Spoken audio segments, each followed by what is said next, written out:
יש ילדים פה? כן, תעשו עם הראש, סבבה? יופי.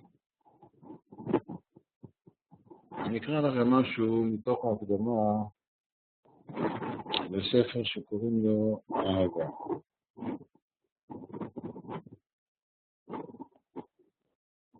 הרצון באהבה נטוע בעצם הנפש שלנו. אנו באים והולכים, לומדים ועובדים, אך מתחת לרצפת חיינו רוגשת בכל עת התפילה העזה, לאהוב ולהיות נאהב. עכשיו אם המשפט הזה נגע לכם באיזה מקום בלב, אז יש לנו משהו משותף. אז יש לנו על מה לדבר. אני רואה לפי הפנים שזה לא עבר מעל הראש. ידידיי, כל האושר שבעולם, כל המתיקות שבחיים, נמצא בבית. ועוד יותר עמוק מזה נמצא בלב של כל אחד מאיתנו. אנחנו רק צריכים ללמוד לגלות את זה. מה שאני אנסה להעביר אתכם פה בכמה שבועות שניפגש, אולי זה יתארך קצת יותר, אולי פחות, תלוי בכם, זה לגלות איך פותחים את המקום הזה, איך מגיעים אליו, איך מעמיקים בו, איך איכות החיים משתנה מקצה אל הקצה. פתאום אנחנו מבינים שחיינו בחיצוניות של החיצוניות שלנו. ושיש לנו כל כך הרבה רובדים פנימיים שמתגלים אך ורק בבית. זה מקום לגלות אותם. אז תראה איך המיקרופון לכם. מה לעשות? לקרב? כן. לא רוצה להפחיד אותו. טוב, קרבתי. אז בואו נתחיל מההתחלה להבין קודם כל את העניין הזה של זוגיות ונישואים. התאהבות. לא טרחנו לחשוב על זה בחיים, זה קורה לנו. אבל אם אני שואל אתכם, לא מצפה לתשובה, אבל מה פתאום התחתנתם? מה פתאום עלה בדעתכם לקחת את התיק הזה עליכם, להיות משועבד לאנשים אחרים, לכל החיים? זה שאלה, לא? מה, ראיתם כל כך הרבה זוגות מאושרים שלכם? שאמרתם, וואו, גם אני רוצה. או שראיתם הרבה בלגן. ואמרתם, טוב, לנו זה לא יקרה. מה? זאת אומרת, יש פה משהו, אתם יודעים מה עונים לי אנשים שהם עונים לי באמת בארבע עיניים? הוא אומר, זה היה רגע של טירוף זמני. לא הייתי אחראי למעשיים. האמת, יש בזה מן האמת. כי רוב הזוגות, אני לא יודע מה עבר עליכם, מתחתנים באיזה קטע שנקרא להתאהב. מה זה להתאהב הזה? מאבדים את המוחין לגמרי.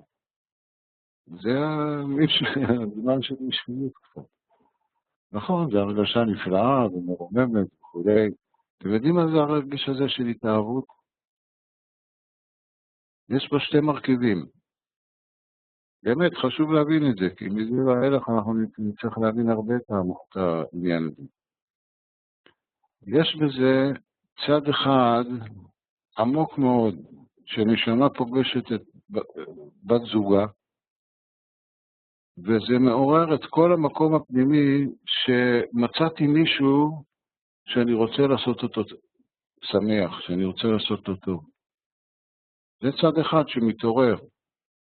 על יד זה מתעורר, ואפילו אפשר להגיד יותר מוחשי, לא יותר חזק, אבל יותר מרגישים את זה, שמצאתי מישהו שעושה לי טוב. אתם מבינים את שני הצדדים? מצד אחד מצאתי מישהו שאני נורא רוצה לעשות לו טוב, מצד השני מצאתי מישהו שעושה לי טוב. רוב ההתאהבות מתחוברת אצלנו למקום הזה שהוא עושה לי טוב, או היא עושה לי טוב. ועובדה שברגע שקצת פחות עושים טוב, מתחילים לריב. אם זה לא היה העיקר, לא היינו רבים על זה. בסדר, לא בשביל זה התחתנתי בשביל לעשות טוב, לא בשביל שיעשו לי טוב. אבל הצד ההוא נשכח די מהר עם הזמן. ואת זה אנחנו רוצים לעורר. כי זה המהות של, זה מה שדחף אותנו להיות ביחד, תבינו. לא זה שמישהו עושה לי טוב קצת. זה שיש לי מישהו שאני מוכן, איך אומרים, להתמסר ולעשות לו טוב. עכשיו ידידיי, כל הגברים שיושבים פה, בוודאי ובוודאי יודעים שהתסכול הכי גדול שלהם זה כשהוא לא מצליח למלא את חובתו לבית. הוא מרגיש שהוא לא מצליח לעשות את הבית טוב. זה בילט-אין. הרצון של הגבר להביא שפע הביתה זה מולד. זאת אומרת, אנחנו רק צריכים לפתח את המקום הזה. זה לא משהו שאנחנו צריכים עכשיו להמציא אותו. אז ההשגחה עשתה ככה שאנשים מתאהבים, ואז הם לא חושבים מה יעלה, והם קופצים לים, ולומדים לשחות, ואף אחד לא לימד אותם מה הולך לקרות להם בדרך, ומה המטרה של כל העסק? מה באמת מסתתר בתוך העומק של הממסד הזה שנקרא משפחה, שמתחיל בזוגיות, אחר כך ילדים, ברוך השם, אחר כך עוד דברים. אז האמת שמה שמסתתר בתוך המקום הזה, זה לא מסתתר, זה אמור להיות גלוי מאוד, זה שזה האמצעי שככה נברא העולם, היחידי להתפתחות אמיתית, דרך חיי משפחה. ואני בטוח שבתוך שיעור או שניים אתם תבינו בהחלט לעומק את הרעיון.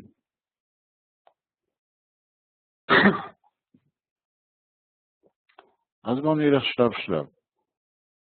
אז הנה מצאנו חן אחד בעיני השנייה, הנה נהיה הקטע של ההתאהבות, והנה התחתנו, ועכשיו מה קורה? אני זכיתי לעשות כמה חופות, אז היו זורקים פרחים על החתן והכלה בדרך לחופה, אז שמעו לי על ידי בדרך, אמרתי להם בשקט, הדרך מפה הלאה, יכול להיות חיתולים עם פיפי, כל מיני דברים יזרקו עליכם. תביאו בחשבון. זה לא יהיה כל החיים פרחים.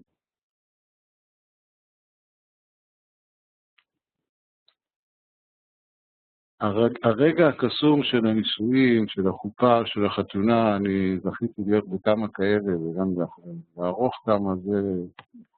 לא יודע אם הזוג באותו רגע הוא כל כך בעולמות אחרים, שאני לא יודע אם הוא מרגיש איזה קדושה יש לו. זה אי אפשר לתאר במילים. זה יותר קדושה מה שתפילת נעילה ביום הכיפורים. החיבור הזה של שתי חצאי נשמה למקום אחד, זה מביא אור גדול לעולם. עכשיו, התחתנו, אנחנו בבית, עכשיו איך שומרים על זה?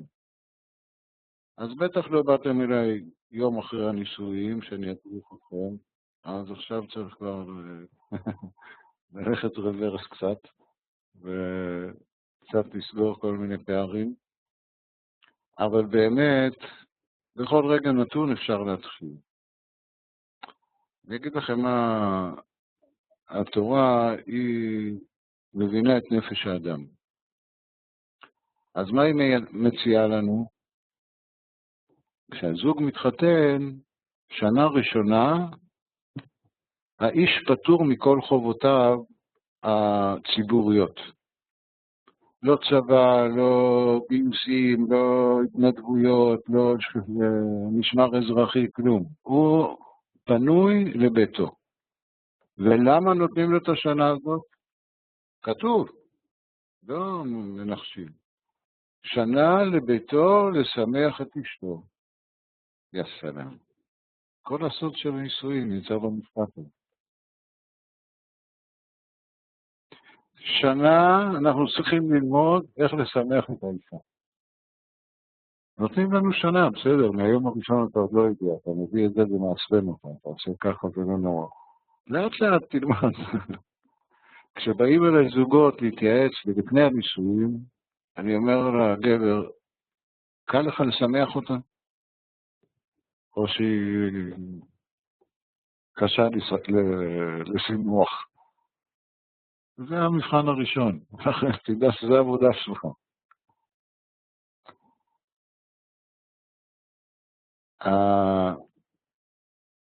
ההבנה הזאת, שנשמע דבר פשוט וברור, משנה את החיים, תדעו לכם. ברגע שאיש מבין שהשמחה של אשתו תלויה בו, ושהוא יכול לשמח אותה כל יום בקלי קלות, אם הוא רק יזכור את זה וישים לב לזה, אני מודיע לכם שאישה שמחה בבית, אין דבר יותר כיפי מזה.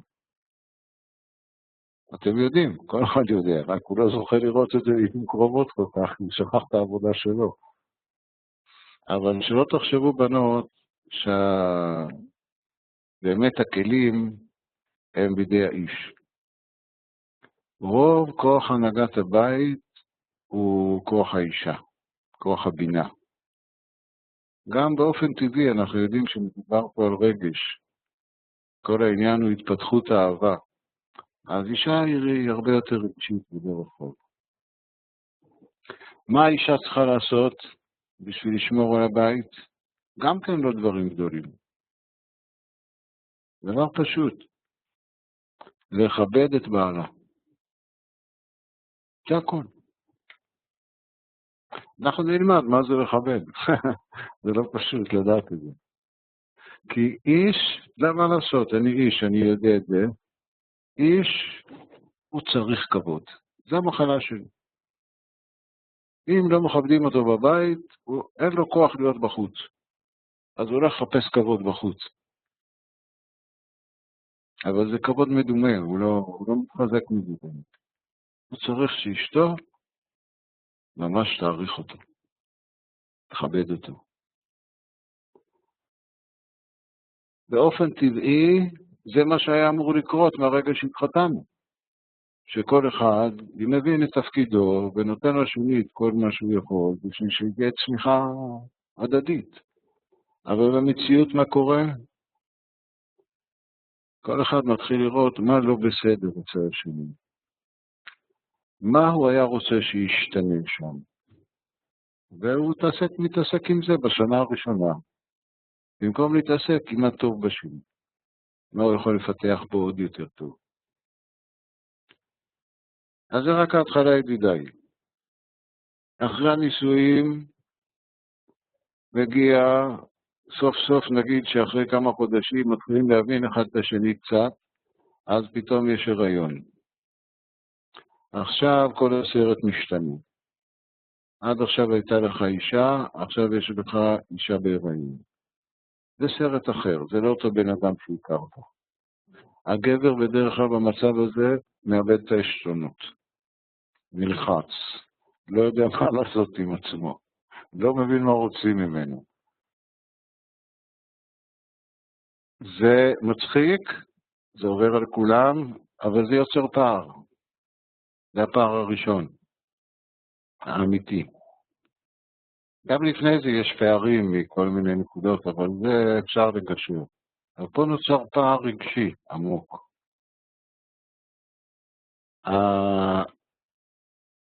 ההרגשה של הביחד הופכת כאילו לא ברורה. אני מדבר איתכם על דברים עמוקים, כי אני מכיר חלק מכם ואני יודע שאתם מקשיבים ומבינים. פה עיקר העניין של התחלת העבודה, אם לא יודעים לעשות פה את העבודה נכון, אז הפער הולך וגודל. כי לא כל איש יודע מה עובר על האישה בזמן ההיריון, ואף אחד לא מספר אחד לשני מספיק. רק מה שרואים זה את התגובות החיצוניות. מה באמת עובר ברגשות, והפחדים, וההורמונים, והבלגן, והקפיצות מצד לצד. אין לו מושג. הוא לוקח את זה כאילו זה נגדו. הוא כל הזמן מחפש מה הוא לא בסדר. והוא מתרחק, הוא נסגר. אחר כך נולד ילד, ואז יש אמא וילד, ואבא. היה פה שתי קבוצות. אם לא לומדים ולא מבינים ולא חיים את העניין נכון, זה מה שקורה. אני פוגש 10 זוגות, אני לא אומר את זה דמיוני. ומתרגלים למצב הזה. ואז חיים ככה עד שבמצבים מסוימים גברים ממש נהיים מיואשים. הם מרגישים שהם עובדים בשביל האישה והילדים, אבל הם לא מרגישים שהם חלק. היום, ברוך השם, אני רואה הרבה יותר זוגות שהגברים יותר שותפים בכל העניין של הריון ולידה, ולוקחים חלק בזה, וזה נפלא. זה קצת מגשר על הפער, למרות שכל הנדנדות הרגשיות האלה נמצאות גם שם. ואם לא מודעים להם, קשה מאוד לעבור אותם. אם לא יודעים להסתכל על זה מבחוץ וללמוד מזה איך להתקרב יותר, אז מפספסים את העיקר. אחר כך יש נושא שכבר יש ילדים ומתחיל להיות משפחה. גם פה צריך לדעת איך מהעניין שלכאורה צריך להיות שמחת חיינו, איך נהיה מזה תיק? למה זה כל כך קשה? להחזיק בבית עם כמה ילדים. זה אמור להיות שיא הכיף. כל הדברים האלה, אנחנו נדבר עליהם בשיעורים הבאים, בפרטי פרטים, ונלמד, נקבל כלים, איך להתחיל לבנות דברים בהסתכלות חדשה ובהדרגתיות,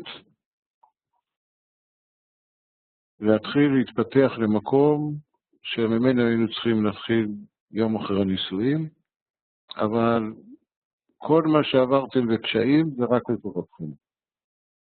כי זה מעורר את ההבנה ואת הרצון האמיתי לחיות יותר טוב. כל מי שאני רואה פה מול העיניים, חבל שאני לא רואה את כל הזוגות, אני ממש רואה זוגות כאילו אתם אחד כל זוג. זה ממש נעים לעין. ויש לכם פוטנציאל אדיר. ולגרום לכל מישהו סביבכם להגיד וואו, ככה הייתי רוצה לחיות. יש לכם את זה, זה בכמה חודשים אתם יכולים לעשות את זה. אבל זה עבודה. זה עבודה בעיקר על השינוי של ההסתכלות שלנו על כל המוסד הזה, על כל המערכת הזו שנקראת משפחה.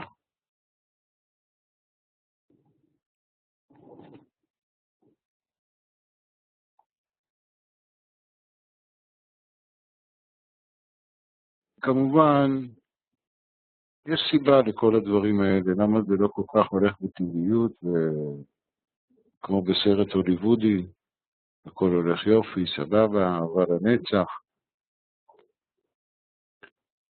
הסיבה היא מאוד עמוקה, כי כל אדם מגיע לפה, לעולם הזה, הוא בא לעשות תיקון. הוא לא בא לפה לבלות ידידיו. לצערי הרב, אני מאוד מאוד הייתי רוצה כל החיים לבלות. יש לי איזה קבלות. רוב חיי זה מה שעשיתי. אבל מה לעשות? דבר שצריך לעשות איזה עבודה גם. לבלות זה בסדר, על יד. אבל יש דבר מאוד מרכזי, הוא ההתפתחות האישית שלנו. אני קורא לזה צמיחת הנשמה. הגילוי הכי ברור של הנשמה שלנו זה בזוגיות ובקשר שלנו עם הילדים. זה כל אחד יודע. שלחבק תינוק, אתה מחבק נשמה. אז אתה מחבק עם הנשמה שלך. ולפעמים אתה מחבק חבר, אתה מחבק אותו בגג עם הכתף שלך, או נותן לו נשיקה באוויר על יד האוזן. לא ממש מרגיש פנימיות. כשנמצאים עם מישהו שאוהבים והאהבה לרגע נפתחת לאיזה מקום של חיבור, מרגישים הכי חזק את הנשמה. אבל רק אז אפשר להבין כמה אנחנו רחוקים מן רוב הזמן. כמה זה נדיר המקומות האלה, הרגעים האלה. לא אצלכם. אצלכם בטח זה כל הזמן. זה בדרך כלל. תבינו שאני לא מעביר ביקורת. אני פשוט מכיר את המצב. ואני גם מכיר את הדרך לצאת ממנו. אז זה מה שחשוב. צריך להבין שכל אחד, כל אדם, יש לו אפשרות בחירה. נכון שאפשרות הבחירה שלו היא בשלב זה די מצומצמת. כל אדם. עד שהוא לא עובד בלהרחיב אותה, כי כל מה שעבר עליו בחיים, מהיום שהוא נולד ועד עכשיו שהוא צריך לבחור, משפיע על הבחירה שלו בצורה כזו שאין לו שום אפשרות לבחור אחרת. אז אין לו בחירה. נכון, אם מישהו, היה לי איזה שיעור, חבורה מאוד מכובדת, אקדמית, לא יודע מה, מחזיקים מעצמם. ודיברתי כמה דקות, ואז מישהו אמר לי, אני לא מבין מה אתה מדבר. אני התפתחתי, הנפש שלי מפותחת, אני לא מגיב כמו ילד, אני מגיב כמו מבוגר. אמרתי לו, אתה מדבר כמו טיפש. הוא נהיה אדום, כחול. אמרתי לו, אתה רואה, זו תגובה של ילד. אני לא מתכוון שאתה טיפש באמת. אני רק רציתי לראות איך אתה מגיב. הבנתם אותי? אני בטוח שהבנתם אותי. אנחנו לא התפתחנו בנפש. היא מגיבה כמו בגיל 3. חבל שאתה לא יכול להעביר לי את זה דרך המסך. כן? אדם מגיב כבוגר מתוך הסתכלות של ילד בן 3 על המציאות. הרב הורוביץ, המורה החדש שלי, הוא מדהים אותי, אז הוא אומר שנגיד שיש שני אחים, אחד גדול, אחד קטן, וכל פעם שהקטן מרגיז את הגדול, הוא בא לתת לו בוקס, ואז האמא תופסת לו את היד, ואז הוא לא נותן לו בוקס.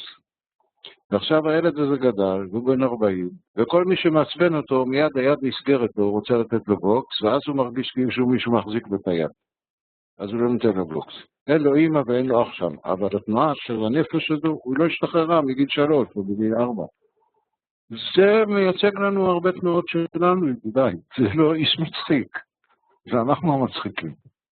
המון דברים אצלנו הם תגובות אוטומטיות, דפוסי התנהגות שסיגלנו אותם אי שם, מישהו תכנת לנו את הארדיסק, אין לנו מושג מי ולמה, ואנחנו ככה.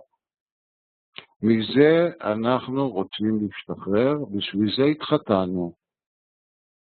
כי אף אחד מבני הזוג לא סובל את השריטות של השני. כל הזמן מעיר לו עליהם. עד שלא יתקן אותם, הוא לא יעזור אותם. אלא מה? זה לא הדרך, זה לא עובד. זה מביא לריבים, זה מביא לפערים, זה מביא לרגשות שליליים, זה אפילו יכול להרוס את החיים.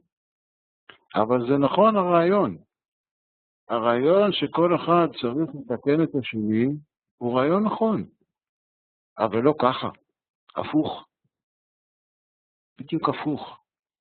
זאת אומרת, העבודה היא שכל אחד, כשהוא רואה משהו לא טוב בשני, הוא צריך לתקן את הראייה שלו,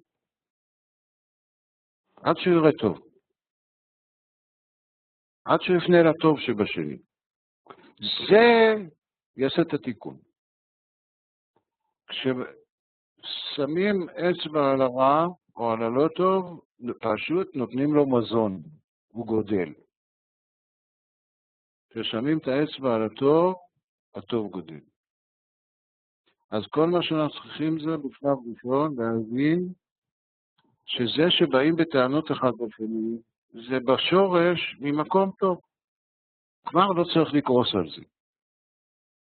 אני אתן לכם דוגמה איך הרצון הטוב מתלבש על טענות לא טובות.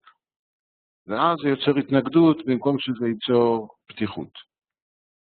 אז אם בא אליי זוג והגברת מתלוננת שבעלה לא עובד מספיק. מה זאת אומרת? אני שואל מה בעיה כלכלית? חסר כסף לו? ברוך השם, הוא עובד יומיים בשבוע, הוא מרוויח מספיק. אז מה את רוצה ממנו? למה הוא צריך לעבוד קשה? שזה חוק, זה כללה, זה לא אידיאל. האדם הראשון עשה טעות, כי הוא רוצה שיעבוד קשה, אולי השתחררנו מזה כבר. היא אומרת לי, לא, אני לא רוצה, וגם לא צריך קצת יותר ביטחון בחיים, וביומיים זה לא מספיק, ונצטרך, ויהיה עוד ילד. בקיצור, היא מלבישה את הדאגות שלה על המצב הכלכלי. אבל זה לא נכון. עכשיו אני יודע, בניסיוני, שבדרך כלל אנשים צודקות. אז אני מחפש מה נכון בדבר שלו. אז אני מקשיב קצת עוד פעם, ואני אומר, תשמע, יש לה בעל מאוד כישרוני. הן יכולות באמת להגיע להרבה אנשים ולעשות טוב, והוא מספיק לו במה שיש לו כסף, והוא לא מפתח את הכישרון שלו. היא רוצה שיפתח את הכישרון, זה העבודה שלה, זה התיקון שלו. היא דוחפת אותו לשם. זה נכון, אבל לא כך, לא בלבוא בטענות, לא בדברים שהם לא נכונים. מבינים מה אני אומר לכם? כביכול, הצד שמקלקל לנו את החיים, הוא הצד שאמור לבנות לנו את החיים. אם, למשל, אולי מהזמן הקצר שנותר לנו, אני אעביר לכם משהו קצת לעבודה בימים הקרובים, כי בלי זה אין אפשרות לבנות. נתתי לכם את הרעיון מלמעלה. הנקודה החשובה ביותר שאנחנו צריכים לשים אליה לב בהתחלת הקורס הזה, או בכלל בהתחלת החיים המשותפים, זה לבנות את התקשורת שלנו מחדש. תקשורת, אני לא מכיר אתכם, לא שמעתי אתכם מדברים. תקשורת בין בני זוג היא בדרך כלל לא משהו, בלשון המעטה. אני יודע, אני מורה, אני מלמד כבר את החומר הזה שנים, אני באמת יודע להקשיב, יש פה כמה שמכירים אותי.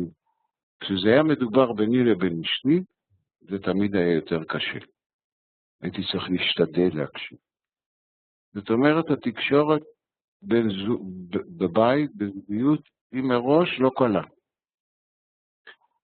בהמשך אנחנו נדבר גם למה ואיך להיפטר מזה מהקושי, אבל בינתיים זה עובדה.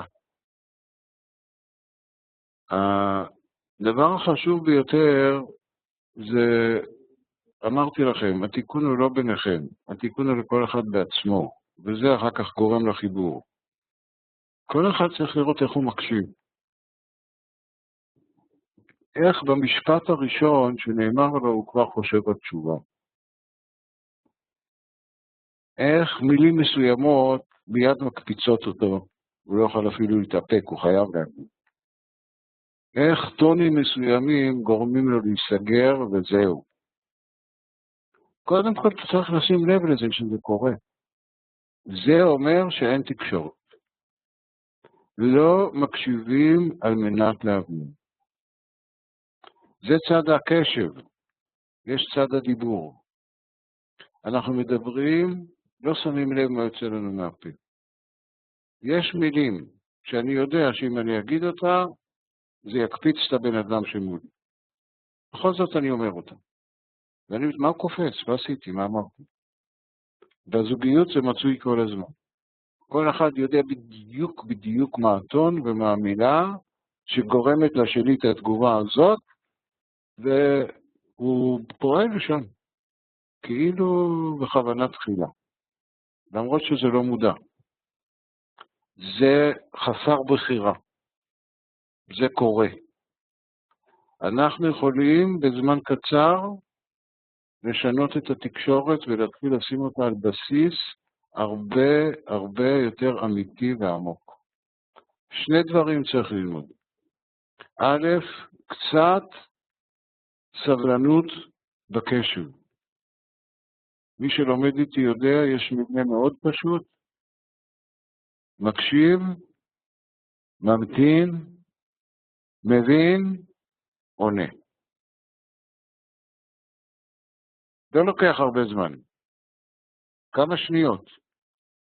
תן לשני לגמור לדבר. תעצור לשנייה, תראה אם באמת הבנת אותו או שהוא הקפיץ אותך ואתה כבר לא הקשבת מהמילה השנייה, ואז אין לך מה לענות. אתה לא יודע מה הוא רוצה להגיד. קודם כל, נשים לב לעצמנו אם אנחנו עדיין שקטים, רגועים, קשובים, או שאנחנו כבר בסרטים. אתם תראו כמה, רק תתחילו לשים לב לזה, איך אתם נכנסים לסרט ברגע. מסקנות ותשובות ועניינים.